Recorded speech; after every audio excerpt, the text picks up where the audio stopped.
अस्सलाम वालेकुम स्टूडेंट्स। आज हम लोग स्टार्ट करने वाले हैं सीएनएस। इस वीडियो में हम लोग एक एनेस्थेटिक्स का ओवरव्यू लेंगे।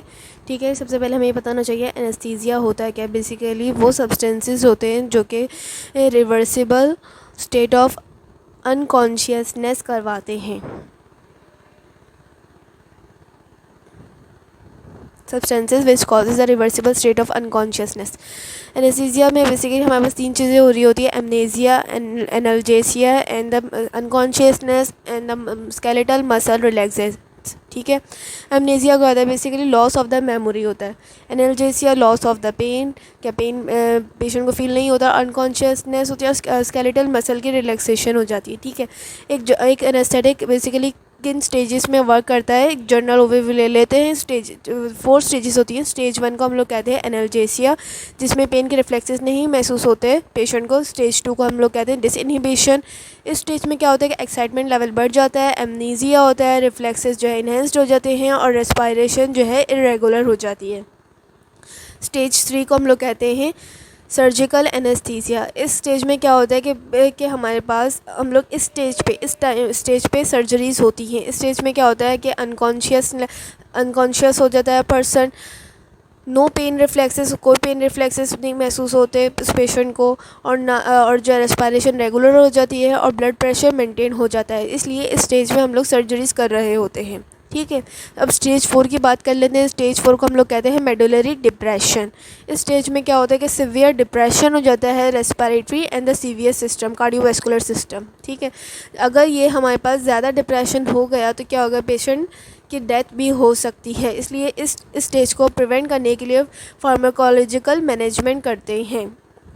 और 4 स्टेजेस हो गए। Stage 1 analgesia, stage 2 disinhibition, stage 3 surgical anaesthesia and the stage 4 medullary depression. अपने ये याद रखना कि स्टेज 3 पे सर्जरीज़ होती हैं। इस टाइम पीरियड में सर्जरीज़ होती हैं। ठीक है, अब कुछ प्रॉपर्टीज़ है, main properties of inhaled anaesthetic. पहले हम लोग इसकी क्लासिफिकेशन देख लेते हैं, उसके बाद मैं आपको इसकी कुछ मेन प्रॉपर्टीज़ हैं वो बताती हूँ।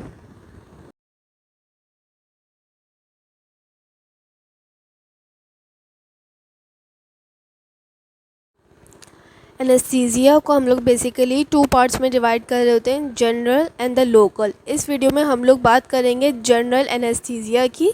ठीक है, general is further classified into intravenous and inhaled anaesthetics and intravenous. General anaesthetics वो होते हैं जो कि पूरी बॉडी पे आपकी अप्लाई हो रहे होते हैं। ठीक है, और लोकल वो होता है कि किसी रीजन वाइज आपको किसी रीजन वाइज अप्लाई हो रहे थे, मतलब किसी पर्टिकुलर रीजन की आपको सर्जरी करनी है तो उस रीजन वाइज लोकल यूज़ हो रहे थे। अब इनहेल्ड एनेस्थेटिक की बात कर लेते हैं। इनहेल्ड एनेस्थेटिक फर्दर 2 पार्ट्स में डिवाइडेड है, gas and the volatile liquids. ठीक है, गैस में अगर हम लोग एग्जांपल देखें तो नाइट्रस ऑक्साइड की आ जाती है, और वॉलेटाइल लिक्विड्स में अगर हम लोग बात करें तो वॉलेटाइल लिक्विड्स में हमारे पास बहुत सारी एग्जांपल्स हैं। आप लोग 2 भी याद रखें, 2 एग्जांपल्स भी याद रखें तो मोर देन इनफ है। वॉलेटाइल लिक्विड्स में हमारे पास आ जाती हैं हेलोथेन, आइसोफ्लोरेन, सीवोफ्लोरेन एंड डेसफ्लोरेन। इंपॉर्टेंट है, आपको एग्जांपल्स याद होनी चाहिए।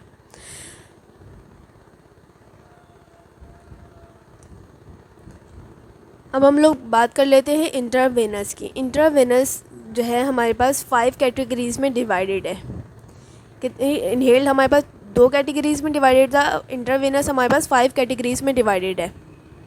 ठीक है, इंट्रावेनस में सबसे पहले हमारे पास आ जाते हैं बारबिट्रेट्स। बारबिट्रेट्स हमने पहले भी सुना होगा, बारबिट्रेट्स।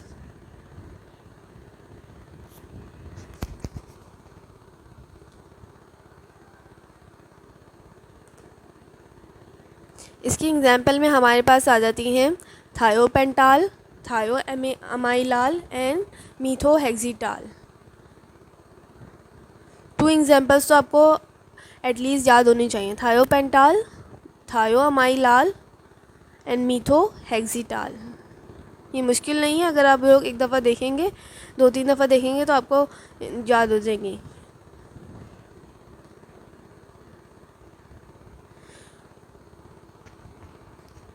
और अब हम इसकी फ़र्दर कैटेगरीज देख लेते हैं। बारबिट्रेट्स के बाद हम लोग बात करते हैं बेंजोडाइज़ेपिन्स की। B for barbiturates, B for benzodiazepines. Benzodiazepines आपको पता है कि मसल रिलैक्सेंट के तौर पे भी यूज़ हो रही होती हैं। इसके एग्जांपल में हमारे पास मिडाज़ोलाम, लोराज़ेपाम एंड डायज़ेपाम एंड लोराज़ेपाम।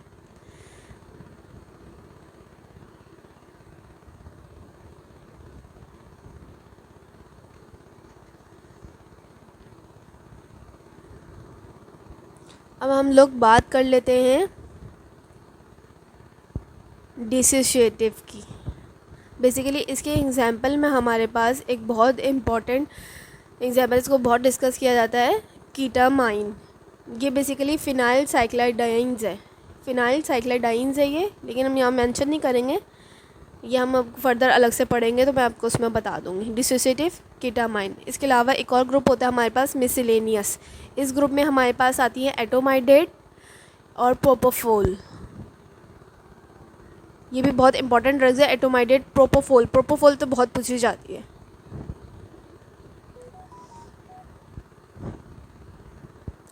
इसके अलावा हमारे पास लास्ट ग्रुप है ओपियोइड्स का। ओपियोइड्स आपने सुना होगा, एनाल्जेसिया के लिए यूज़ होती है।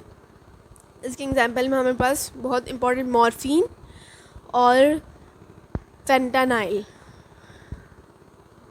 Morphine and fentanyl.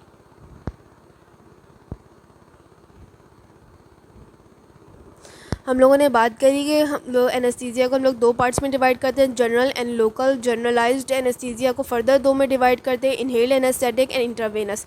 इनहेल्ड में हम फर्दर दो को कैटेगरीज में डिवाइड करते हैं, गैस और वोलेटाइल लिक्विड्स। गैस में आ जाती है हमारे पास नाइट्रस ऑक्साइड और वोलेटाइल लिक्विड में आ जाती हैं हेलोथेन, फ्लोरीन, आइसोफ्लोरीन